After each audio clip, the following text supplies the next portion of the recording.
بەرگری شارستانی سۆران هۆکاری ئاگرکەوتنەوەی شەوی ڕابردووی لە بەنزینخانەیەک لە سۆران ڕاگەیاند.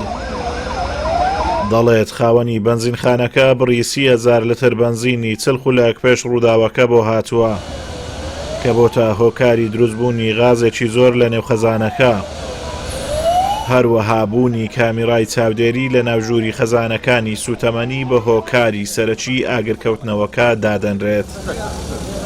دوای ئەوەی دەرکەوتکەوە خاوەنی بەنزینخانەکە بڕی 30,000 لیتر بەنزینی بۆ هاتووە بەر لە چل خولەک لە ڕووداوەکەوە بوویتە هۆکاری ئەوەی دروستبوونی غازادێکی زۆر لەوێ و بوونی کامێرایەکی چاودێری لە ناو ژووری خەزانەکانی سوتەمەنی بە هۆکاری سەرەکی دەزانین بۆ ڕووداوی ئاگرکەوتنەوە، چونکە تا کاتژمێر 8:23 خولەک لە کامێرای چاودێری ناو خەزانەکەدا هیچ ڕووداوێک یاخود هیچ تێبینیەکی گوماناوی دەرناکەوێت کە هۆکاری ڕووداوی و ئامانجی ئێمەش ئەوە بوو کە نێڵین هیچ زیانێکی گیانی لێ بکەوێتەوە. سوپاس بۆ خوای گەورە سەرکەوتوو بووین و ئامانجی دووەمیشمان ئەوە بوو کە ڕێگری بکەین لە تەشەنەکردنی ڕووداوەکە بۆ نێو ماڵ، چونکە ماڵەکە لە دەوروبەری بەنزینخانەکە بوون. سوپاس بۆ خوای گەورە لەمەش سەرکەوتوو بووین. بەڵام یەک حاڵەت ڕوویدا بەهۆی هەڵەی هاوڵاتیەک بە فرێدانی جگارەیەک بۆ ناو منهۆڵێک بۆ هۆکاری تەقینی منهۆڵەکان و لە ئەنجامیشدا دوو کارمەندی ئێمە بریندار بوون.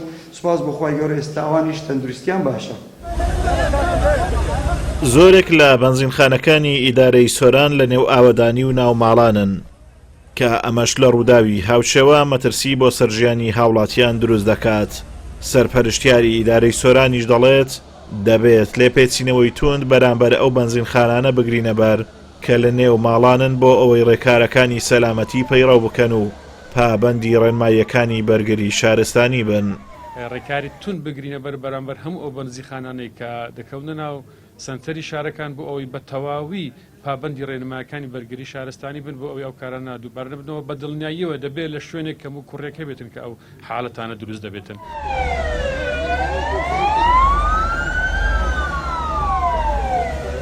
شەوی ڕابردوو 12 تیمی بەرگری شارستانی کاریان لە ئاگرگوژانەوەکەدا کرد سەرڕای ئەوەی چەند کۆمپانیایەک بەهێنانی تانکەری ئاو هاوکاری بەرگری شارستانیان دەکرد. ئاگرکەوتنەوەکە لە بەنزینخانەی باوچی دیاری لە شەوی ڕابردوو بۆ هۆی برینداربوونی دوو کارمەندی بەرگری شارستانی سۆران، هەروەها بڕی 81 لتر بەنزین لە نێو خەزانەکان سوتاوە کە زیانی 110 ملیۆن دینار بەرخاوەنی بەنزینخانەکە کەوتووە. توانراوە 13,000 لتر بەنزینیش لە سووتان ڕزگار بکرێت لە یەکێک لە کۆگاکان. ئازادۆمەراوەی کەناڵی ئاسمانی پەیام، ئیدارەی سۆران.